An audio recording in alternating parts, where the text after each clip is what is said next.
Hello everyone, here we are with our next video on types of criminal profiling. So let's see what it is. Basically we will see the methods of profiling, that what type of method we will use to profile the criminal, which is ultimately the types, and the significance of criminal profiling, that how we are using it to solve various crimes. Then the role of psychologist, like how the psychologist is playing a major role in solving the crime or by profiling the criminals in the way that the culprit could be caught. So basically we will see what is the role and the significance of criminal profiling in finding the case, like in finding the solution for the cases which are having less or no evidence, to take the case for a further investigation. So let's see that. Let us see what is criminal profiling in today's world and how it is helpful in solving the various types of crime that are prevailing in nowadays. As we all know, what is criminal profiling? It is the method by which we profile a culprit, that how it may look like, what is its behavioral aspects, what are its potential way of committing the next crime. So these are certain things which are being profiled or which are being suggested by a profiler while he or she is profiling the different types of crime. So basically how it is helping our criminal solving organizations, or how it is helpful. So the first one is, it helps the law enforcement agencies to understand, like to guess, to have a potential word on what is, like what could be the criminal behavior, why he is behaving like this. There should be a particular reason, there should be a particular thing that is making that culprit or that criminal in behaving in a particular way.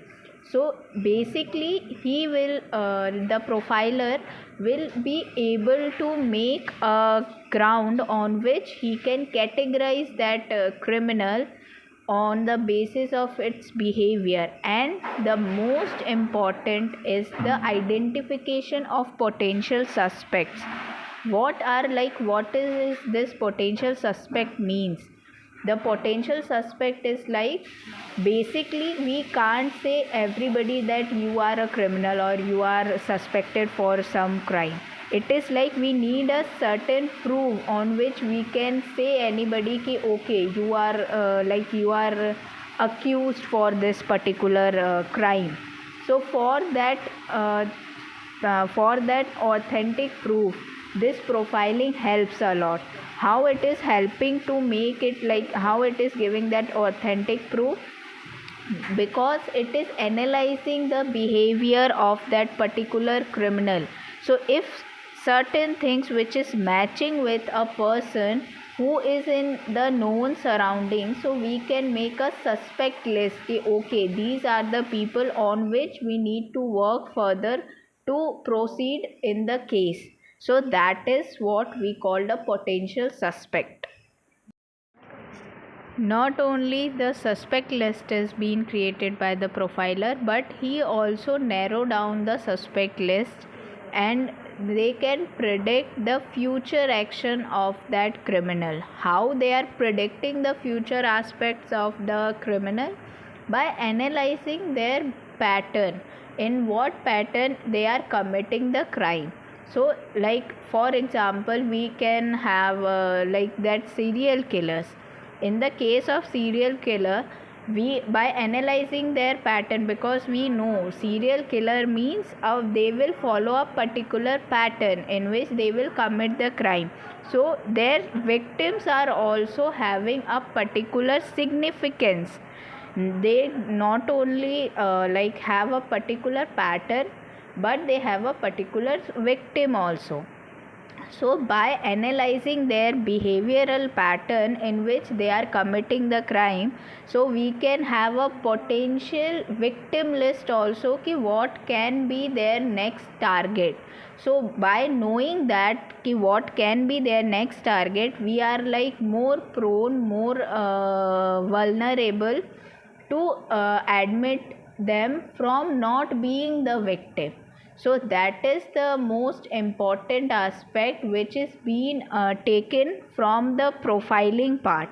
So the profiler is like analyzing their psychological aspect, analyzing their pattern, analyzing their behavior to frame the suspect list, to narrow down the suspect list, and to pretend or to predict their future actions more accurately and more precisely.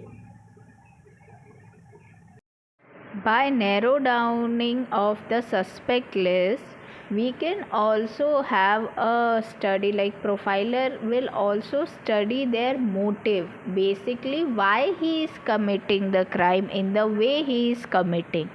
Okay, so that motive, like if the serial killer is targeting a short height and a short hair women's only, so that means that particular trait is being there for him from the starting, which is being the motivation for him to make that particular aspect as a victim. So that is what motivated him to become a serial killer. There must be, like mostly we have seen in various serial killer cases, that their psychological traumas are there, their childhood traumas are there, the abusive parenting is there. So there are several aspects which is being as a motivator to them to be a killer, serial killers in their future. So the profiler will also look for the motivation, that why he is the way he is.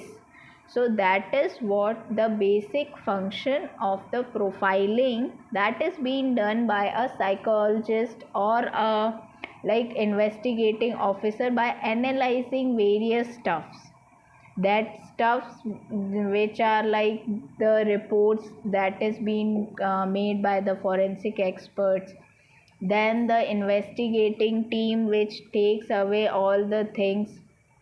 So different aspect, victim testimony is there, then the interactions with the family members, the interaction if the victim is alive. So all these things help the profiler to profile the criminal, that what is their motivation, what is their what is their pattern of committing a crime, is there any specific dress code which he is using.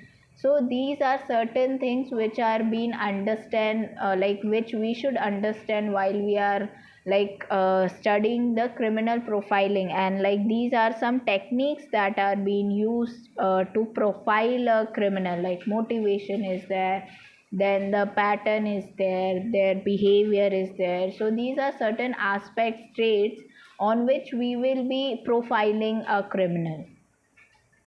Let's dive into more techniques that will help us to understand more better way that how the criminal behavior is influencing the profiling aspect.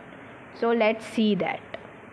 So as we can see in this picture, it is just a normal example of a criminal profiling, like how they will be doing it. So it is like, as you can see, there are several aspects which they take, like what is their psychological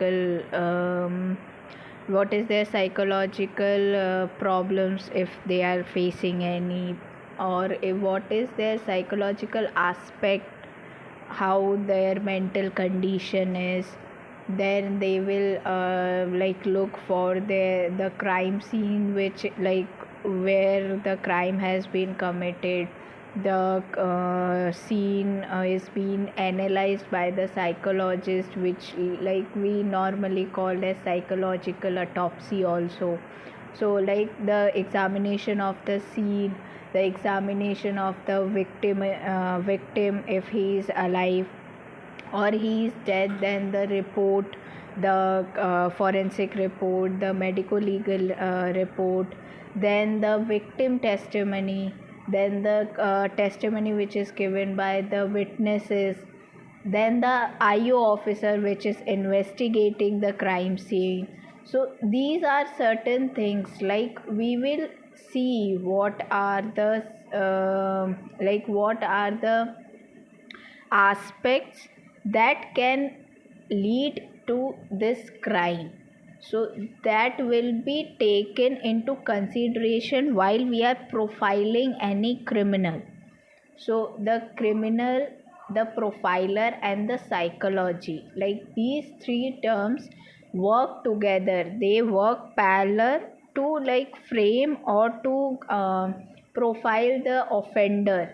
If we are saying somebody that you are being suspected or you are being accused for a crime, so for that accusation we should have a strong proof, and that strong proof can be given by the profiling, can be done by the profiling. Why? Because they will analyze all the aspects that are being present there. So for that particular reason it is more easy and it is more efficient to profile a criminal and to make the suspect list on the basis of the profiling done by a psychologist. Till now we have understand why we are doing it, like what is the need to do criminal profiling. So till now may I thought it is clear to all that why we do criminal profiling. So let's proceed with what is criminal profiling, like what this term means. So actually this is a process, like this is a particular process of identifying likely suspect. Here the word likely is basically like we are saying now previously the potential suspect.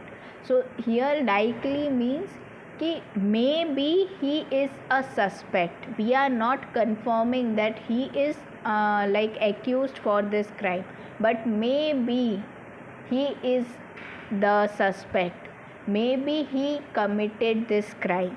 So it is the process of identifying a potential suspect and analyzing the pattern to predict the future action of that offender.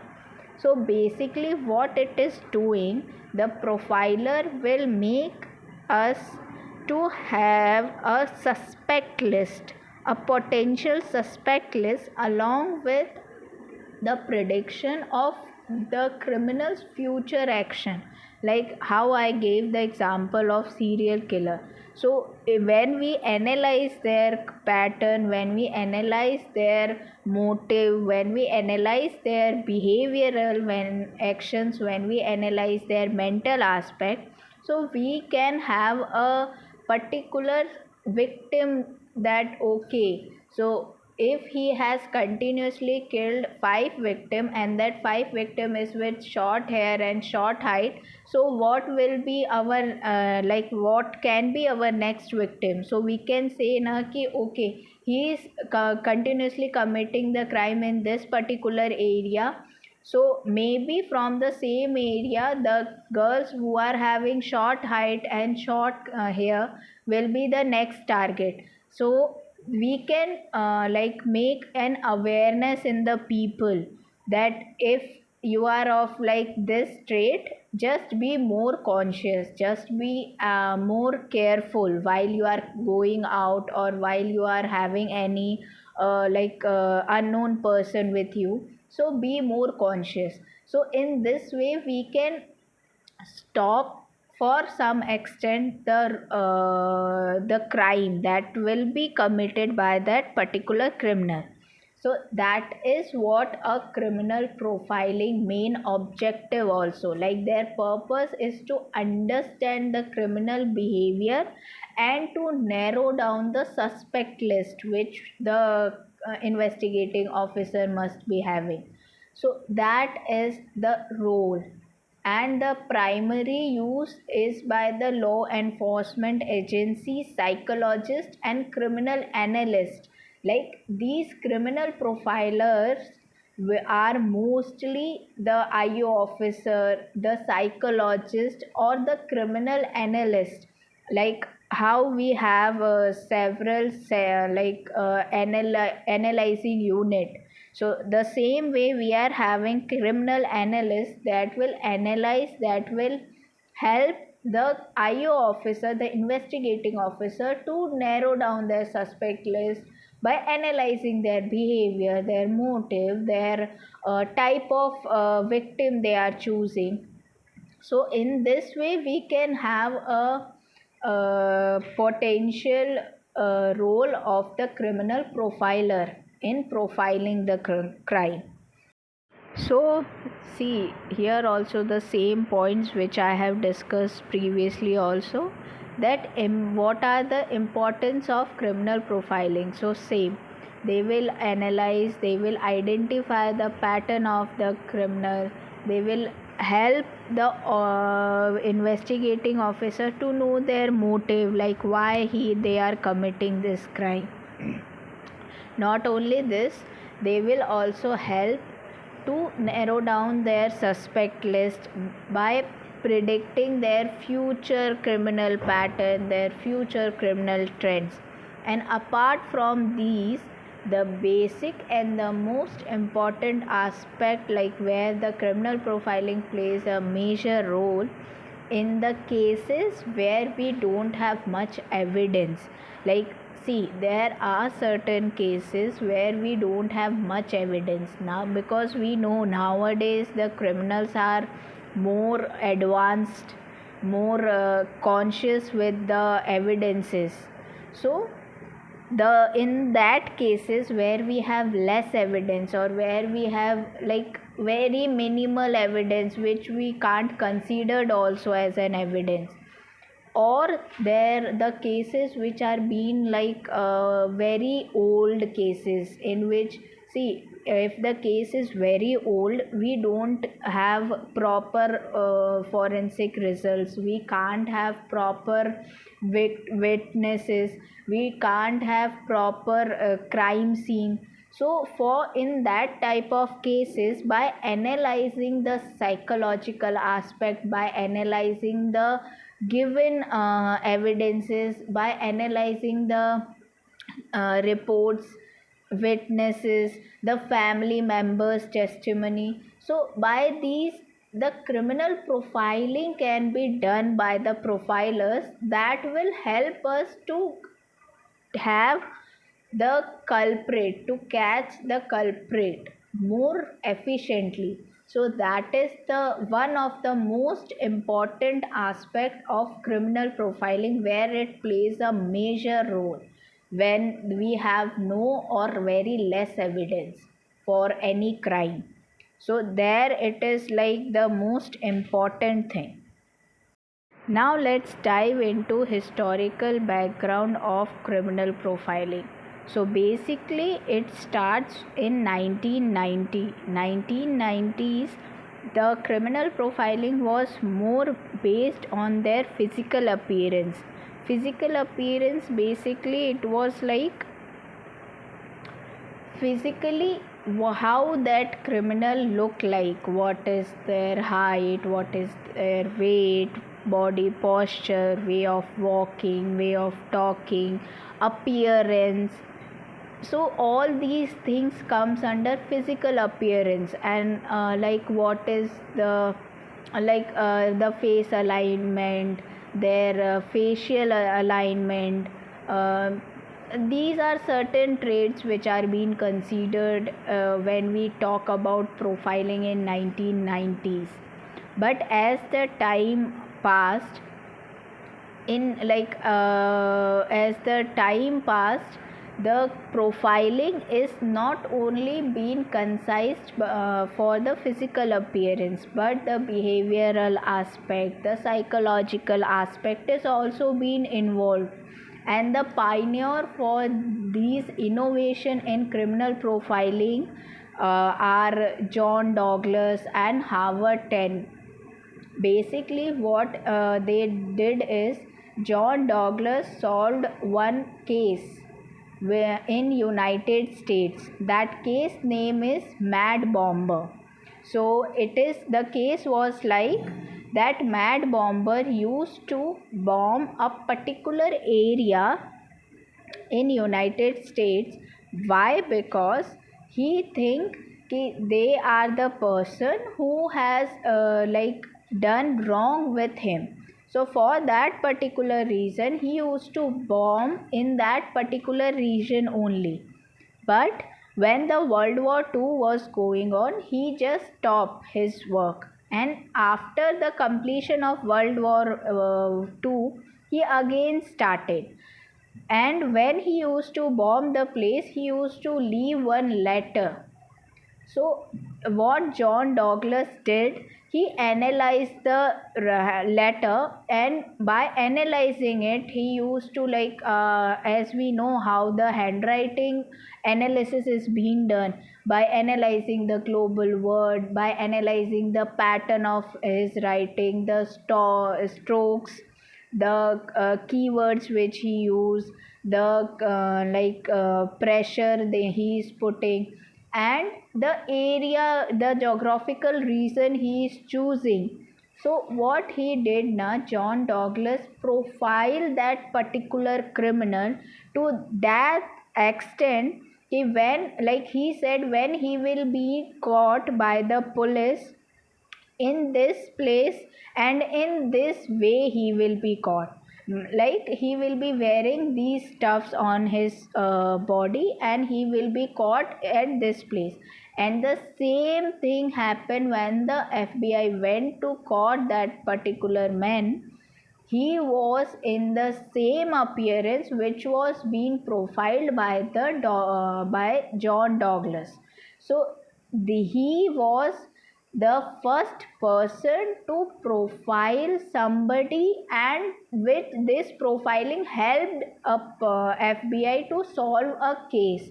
So from there the criminal profiling is being formalized, like that case became the pioneer, and John Douglas became the pioneer of criminal profiling by profiling that Mad Bomber.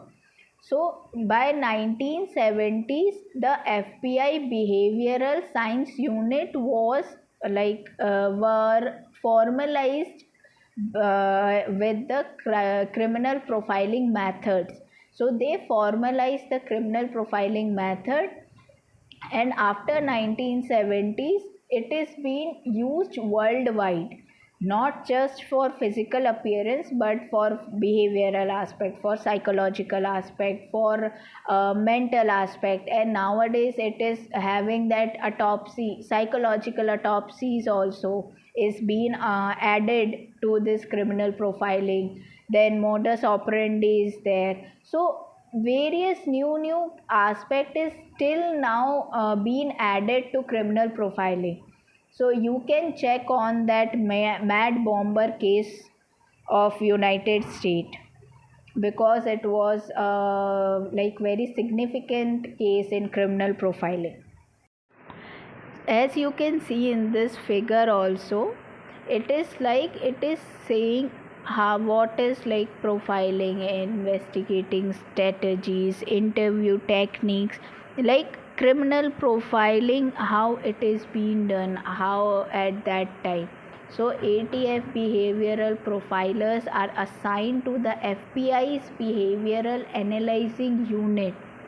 So what was there कि a specific team was being appointed in the behavioral analyzing unit of FBI at that time to profile the criminal, to plan the investigating strategies, to plan the interview technique, like in what way the IO officers should interrogate the criminal. Then the crime analysis is there, the support of identification, arrest and prosecution of offender. They not only support the investigating team, but they also support the prosecution and the defense, the court procedure. So these are certain things, like they support in arson investigation, in bomb investigation. See, in bomb investigation and in arson investigation, it is mostly intentional. So if we know what is their intention, further intention, what is their further motivation, so we can profile them and we can have a suspect victims, suspect areas where the bombing can be done again, or where the arson, like where the fire can be again put in. So therefore, if we know priorly, so we can took further steps to stop them and to caught them also on the same time. So that is what the criminal profiling was done at that time, and it was like a huge boost for the criminal profiling also, and for the profilers also, to have like much importance in the field of investigation and identification. Basically, we will be diving now on the types of criminal profiling. So it is basically 5: the deductive profiling, inductive profiling, geographical profiling, investigative psychology, and last is behavioral evidence analysis, BEA. So in the further slides we will see this more details. So let's see what is deductive profiling. So the deductive profiling, see the term deductive, only what it is indicating, deduction of something. So what we will do here now, we will take the physical evidence and the scene details. So what type of crime scene it is, we will analyze that. The crime scene analysis will be there with details of each and every evidences, with details of the crime scene. Like we will, as a profiler, we will go to the crime scene, we will have a walkthrough of the crime scene, we will see the crime scene in another aspect, or as a profiler aspect, how the evidences are being present there, what is the condition of the crime scene, what is the condition of the victim. So everything, like small minute details, we will be analyzing there. Then we will have the behavioral inferences. Behavioral inferences means what can be the motive for this crime to be committed, the mental state while the offender is committing this crime. Then the personality, like what could be the personality of that criminal, by what on what basis we are analyzing these things. We are analyzing these things on the basis of the evidence that is present there. So this is deductive profiling, is basically carried out mostly in the crime scene, like on the spot. The profiler will go to the crime scene, it will link the crime scene with the profiled person. So how he is like analyzing that crime scene is most important in this type of profiling. He will directly go to the crime scene, he will analyze the crime scene, and he will see, we know the criminal profiling is based, what is the important aspect, as we have discussed already, the motive, the suspect list, and the pattern in which they are committing. So the behavioral and the pattern, the motive, pattern, and the behavior is being taken into consideration with the crime scene. So the profiling is being done on the basis of the crime scene that is being left by the culprit. So what is their strength and weakness? See, the strength, like the pros of this type of profiling is it custom trail for each case, providing detailed insight. See, if the profiler will go to the crime scene, he will have a more effective knowledge, more effective visual examination of that crime scene.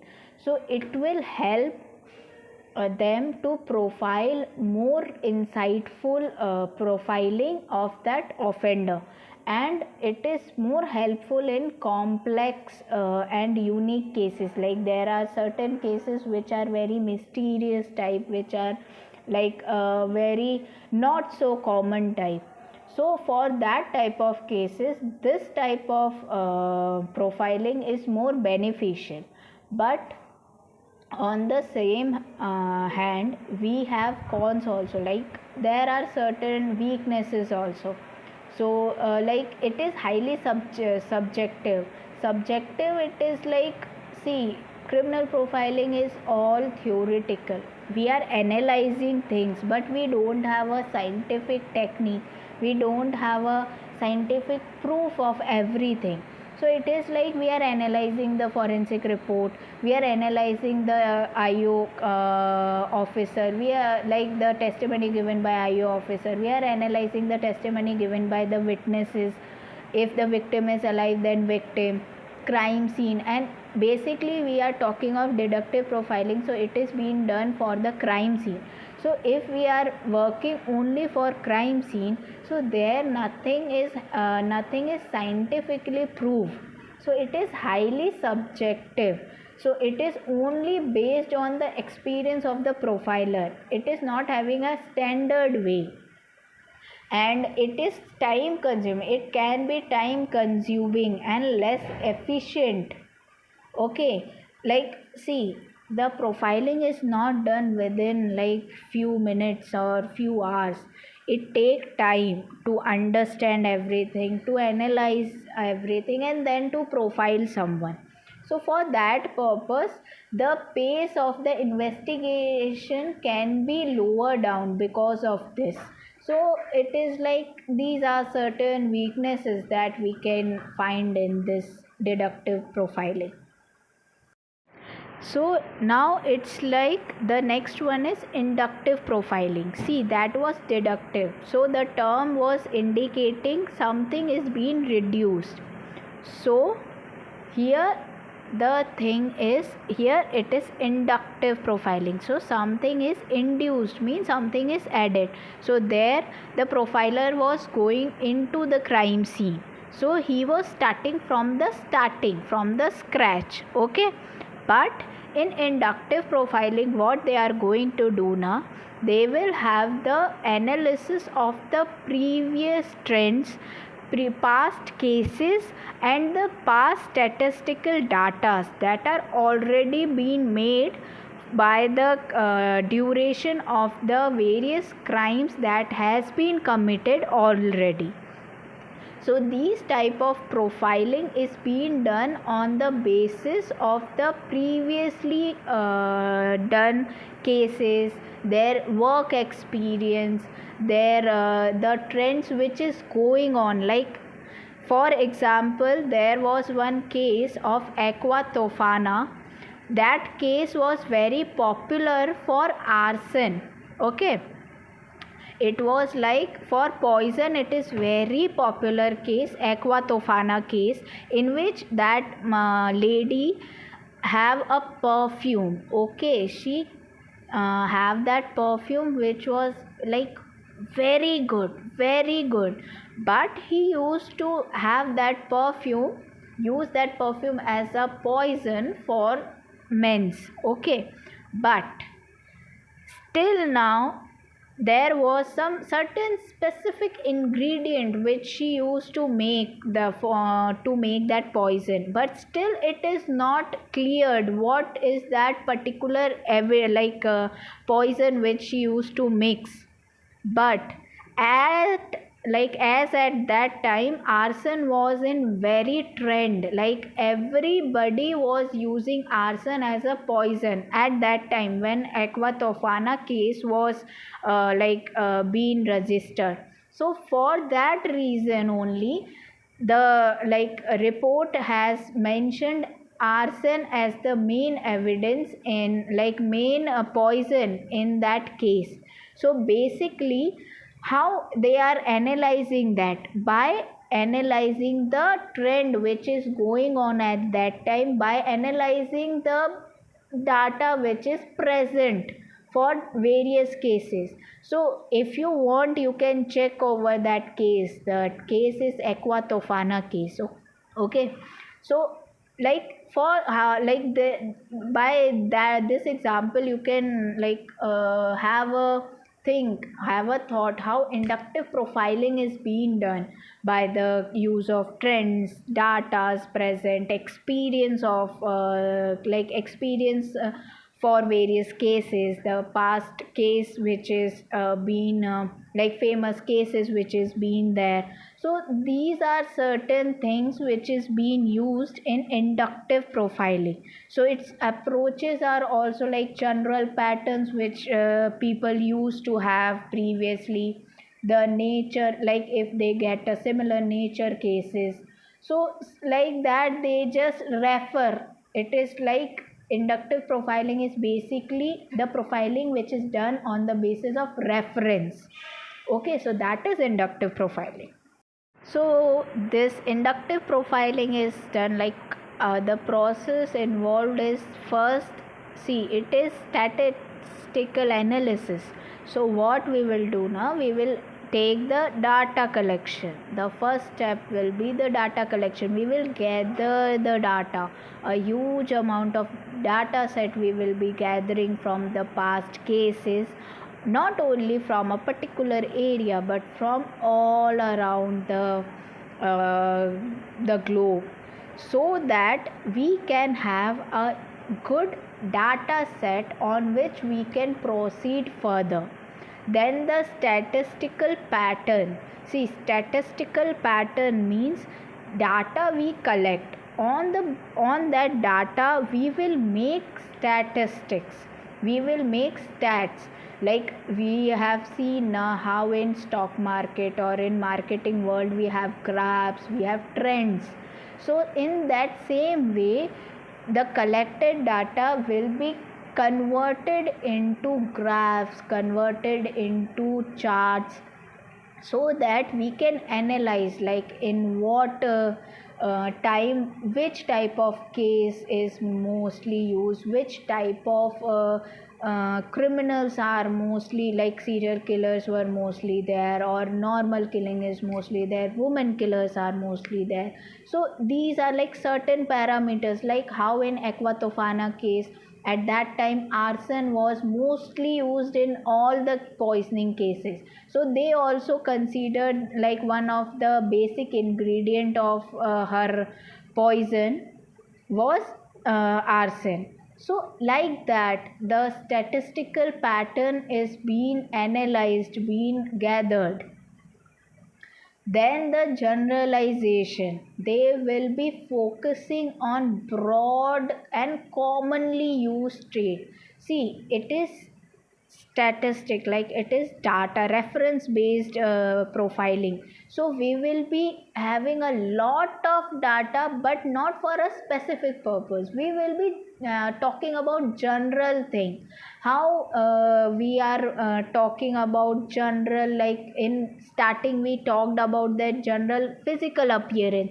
Okay, this is the height, this is the weight, this is the way of talking, this is the body posture. So like how generally we are talking on the physical appearance. So in same way, on the basis of the data, on the basis of the analysis, statistical analysis, we will generalize that broad term to a commonly observed trait, the traits which are more common in like most of the cases, most of the crimes, most of the criminals. The previous profilings, the previous profilers, interviewers, like everything will be, every data is being gathered and then it is generalized for common traits. So in this way the inductive profiling is being done. Now just again we will be talking about their strength and weakness. So see, it is based on data. So this profile, like this type of profiling is basically used for the serial offenses, like if any serial killing cases are there. So it is more effective. Why it is more effective? Because it is analyzing the pattern, it is focusing on the pattern, the data driven. So it is more efficient for serial killing cases. But on the other hand, it is not talking about any unique detail, any specific detail. So if a like out of the box a case came which is not like previously existing, so for that particular specific cases we can't opt for inductive profiling because it is not having any unique detail with us. See, generalizing any offender can't always be useful. Okay, so it is not applied to unusual or atypical offender. So same like how I said, okay, if there is any specific case or there are like certain criminals who are not having any criminal background, not only his family is also clear, nobody like in their past generations also have any criminal background, and he is committing any crime out of anger, out of any external motivation, any other aspect. So if that type of criminal is there, unusual criminal is there, we can't go for inductive profiling because they doesn't have any states, they doesn't have any data only. So how we will profile them? So these are certain limitations where this inductive profiling is not being more like go to profiling type. So this is like certain pros and cons which you must consider while you are choosing any type of profiling pattern while profiling any offender. The next one is geographical profiling. Again, from the term you can see that it is geographical profiling. Geography means the location, the area of the offender. Okay, so what we will do now, the profiler will profile the offender on the basis by analyzing the location of the crime, by analyzing and predicting the place where that offender can be present. Okay, and these type of this profiling is also basically used for serial killing cases. Why? Because there are certain place where from where the serial killer will pick their victims. Okay, so if we know from we know from which place he is continuously picking up their victims, so we can aware the particular place people. Okay, and they will be more conscious about any unknown person, any unknown like unusual thing happening in their surrounding. So we can stop for some extent the serial killing cases. So that is the basic importance of geographical profiling. See, its process is like we will first see the crime location. Okay, crime location mapping is being done. The crime is done in which place, the locality is being analyzed.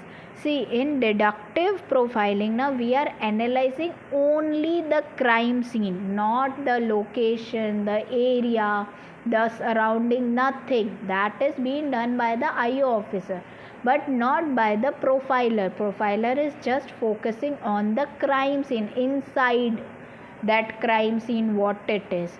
But in geographical profiling, we are working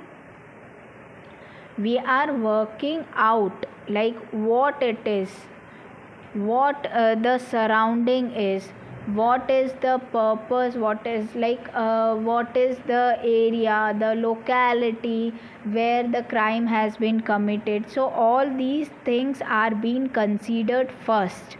So the crime location mapping is done.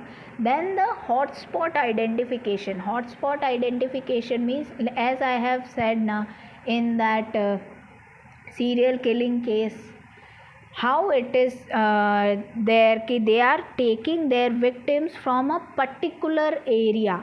So once the location map is done now, they will mark the hotspot from where the victim is being taken, or in which area the suspect is more oftenly viewed. So that is the hotspot identification from that locality, okay, that map. Then the prediction of the next location, as I have already said, the basic significance of profiling is to predict the future action.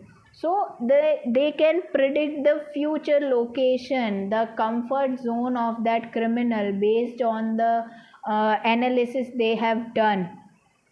Okay, so these are certain processes that is being opted by the profiler, a geographical profiler. Now let's see the strength and weakness of geographical profiling. So basically it is effective in locating offender in cases with multiple crime scenes. See, there are certain criminals now which are like having to escape from the crime, to escape from the case, they are changing their location. So in that multiple crime scenes, this geographical profiling plays a significant role, and it also helps the investigating officer to find the routine of the offender, their comfort zone, their routine, what could be their normal routine, what could be their comfort zone, like from where in which they are committing more crimes. Then it is limited for single or one of offenses.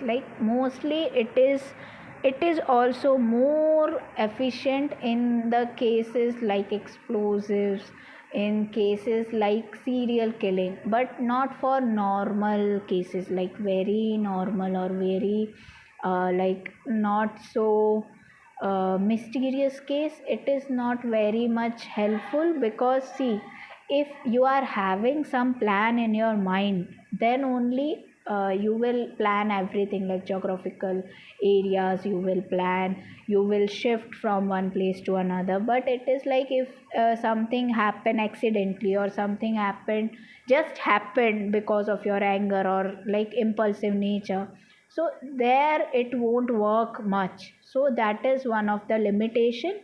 And it also requires substantial number of data points for accurate analysis. Like we need a particular framework, we need a particular particular data on which we can profile the criminal. So that is also a little bit limitation of this. We need sufficient data to accurately analyze these things. Then we have investigative psychology. See, investigative psychology means it is developed by Professor David Cantor.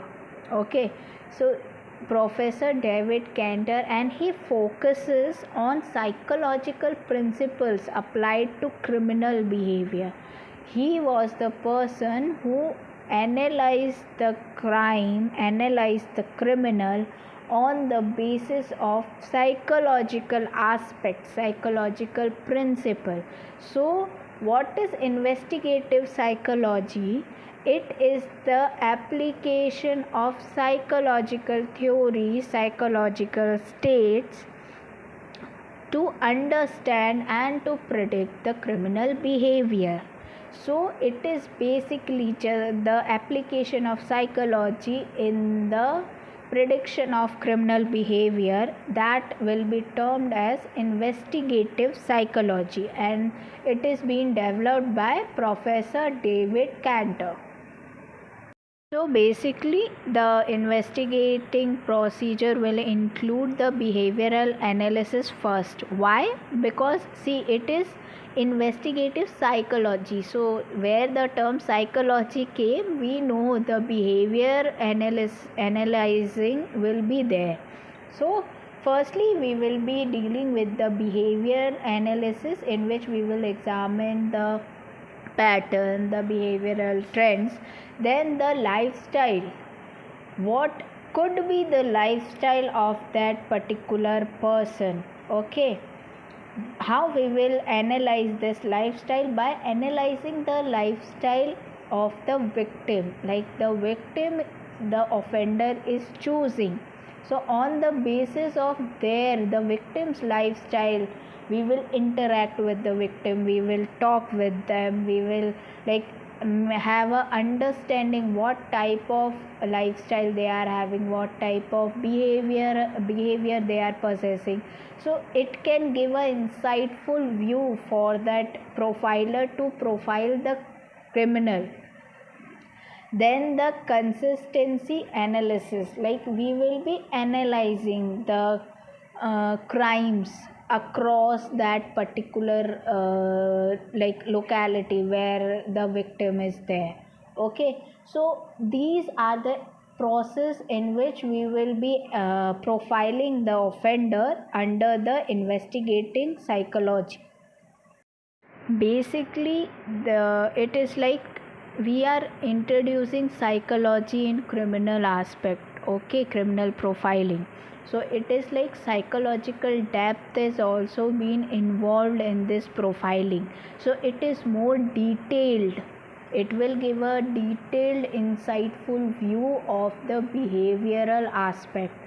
Okay, and this psychological profiling, it will be helpful for the analysis of crime scene as a psychological aspect. We will be not only analyzing that for evidence purpose or just for the locality purpose, we will be analyzing that crime scene for understanding the mental state while he was committing the crime, not only of the offender but of the victim, by analyzing the crime scene in a psychological aspect, not in just the evidence and not for just for the locality. But for this particular thing, we require expert knowledge. See, a normal person can't do psychological aspects. They can't get correctly the psychological profiling. So the biggest limitation for this profiling is it requires expert knowledge. Okay, and a good experience in this field. Then it is little bit difficult to apply rapidly changing crime situations.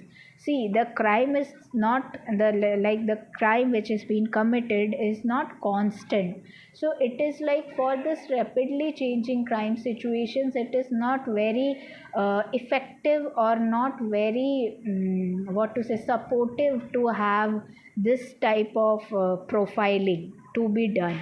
So these are certain cons, or you can say certain limitations where this profiling is still facing. So basically we are on our last type, that is behavioral evidence analysis. So this is being developed by Brent E. Turvey, and what he did now, he focuses this profiling by emphasizing the reconstruction of the crime through evidence. He just focuses that the profiling is done on the basis of the reconstruction that is done of that crime scene through evidences. The crime scene focused profiling that emphasizes reconstructing the crime through evidences, the type of evidences we are gathering. So on that basis he used to reconstruct that crime scene, and that reconstructing the crime scene he used to profile it. Its process involved the physical evidence emphasis. See, as we know, he will reconstruct, like we are reconstructing the crime scene based on the evidences present. So basically we know we have physical evidences. So it is they focused on the detailed leftovers of the crime scene, like what are the things that are present in the crime scene. We need to analyze that. Then after analyzing that evidences, we will be interpreting the behavioral aspect, the personality of that criminal, the motivation of that criminal from the crime scene. See, this and the first deductive profiling, they both differ. Like there we are analyzing the crime scene. Along with the crime scene, we are having, in that crime scene we are having evidences and other stuffs, but the analysis is done for that crime scene. Here we are analyzing the evidences, and on the basis of that evidence analysis, we will construct the crime scene, like what could be the scenario of there when that particular offender commit that crime. So we are creating that crime scene on the basis of evidences, and in deductive profiling we are analyzing the crime scene, original crime scene. Here no maybe original, but not always the original crime scene is there. There it is compulsory to have a original crime scene. So this is the basic difference. And there also we are analyzing the motivation, the personality of the offender. Same we are doing here also. But after doing the behavioral interpretation, we will reconstruct the event. We will reconstruct the timeline, the actions, the sequence of the event that may be carried out at the time when the original crime is being committed. That is done with the help or on the basis of the evidences we are finding on that particular place. This BEA, behavioral evidence analysis, is very comprehensive, detailed analysis is being done for that crime, and the reconstructing extract events leading up to and following the crime. See, basically this is very helpful. Why? Because with the help of evidence we are reconstructing the crime scene. So it is like we want to be on the spot when the crime is being committed. So it is more accurate and more precise, because the evidence which we are referring, they are having scientific terms, they are having scientific proof, they are having scientific analysis part. Okay, so if we are recreating that crime scene on the basis of a already existing scientific proof or already existing scientific method, so it is more accurate, more precise, and more admissible. Okay, So that is the basic advantage of this technique. But again, for this purpose also, we should have a intense analysis. Like, we can't do this type of profiling very often or like very fast. It requires intensive analysis, it requires strong forensic background, it requires, like, it depends on the quality and the amount of evidence we are gathering. See, there are certain cases in which we can't able to find much evidence, and like we can't able to find an appropriate evidence. See, crime scene is there, so stuffs will be there, but not all stuffs are evidence. Now we know evidence are the things that link the victim to the crime scene. Okay, so that type of items we will termed as evidence. So we need a good quality and quantity of the evidence, but there are certain cases where we won't get that. So it is a one type of limitations that this type of profiling is facing. So these are the, like, here we will end with the type of profiling, criminal profiling, that is like being opted by the various profilers to profile the crime. So on the basis of the crime, on the basis of the crime scene, on the basis of the nature of that crime, the profiler should opt for a most suitable criminal profiling technique. Here, like, I have just tried to summarize what we have studied till now. So it is like criminal profiling in a glance, like how we can say criminal profiling in a glance. Like, see, it is about the crime, like the offense, the crime scene, time and date, manner of attack, weapon or tools used, like various other stuffs. Then, like, it is about the crime, the victim, the state of victim, their condition, so everything will be there. Then the possible motivation, what could be the motivation for the criminal to commit this crime.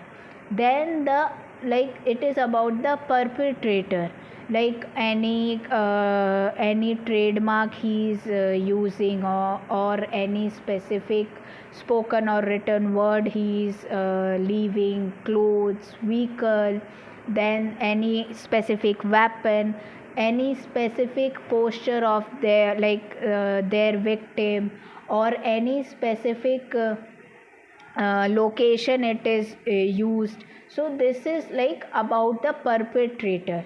Then we will be going from the perpetrator to the victim, like what is the name, their family, their locality, their address, status, their lifestyle, any like background of the victim as well as the background of the perpetrator. So everything we will be analyzing.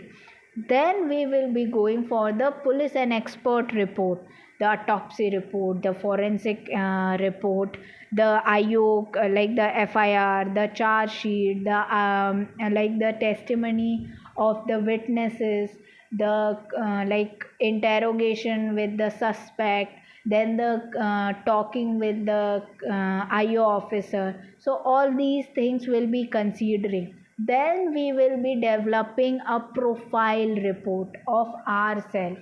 We will be categorizing the offender by the certain characteristic trait, individual characteristic traits. We will be suggesting them, we will be predicting them, like this could be the suspected location, this could be the suspected victim.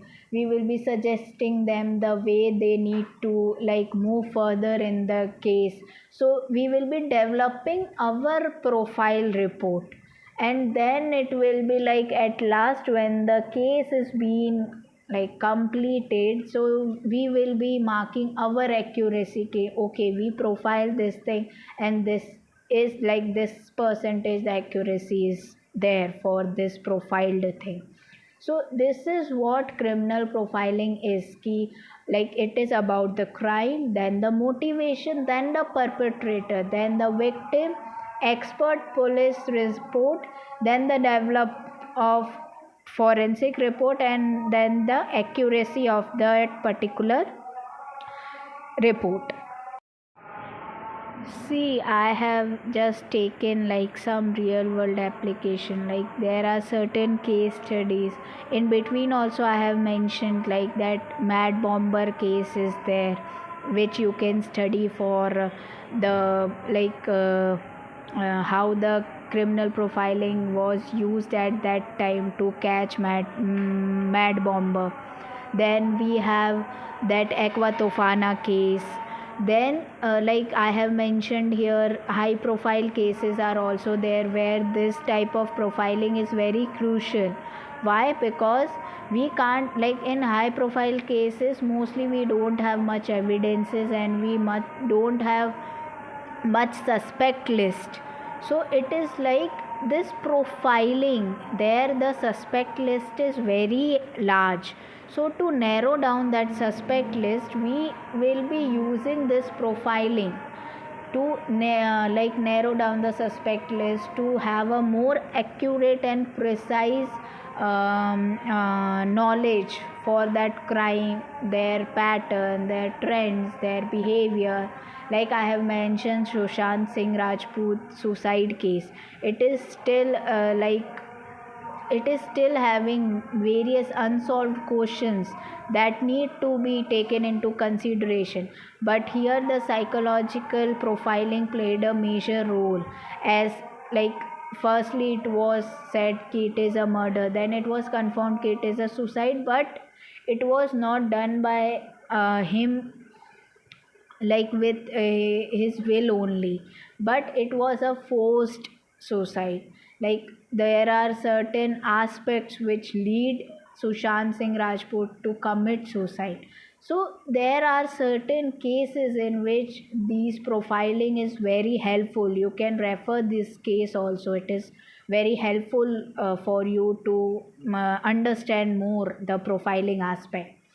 Then it is like it will be more effective and like more useful when we are using the profiling with latest technologies, latest advancement, because as we have seen, there are certain limitations for each and every profiling type. Okay, so we need certain like certain techniques that need to be taken into consideration while we are profiling the criminal. It is very sensitive matter, so we need to be more precise, more accurate, more scientific in profiling these things.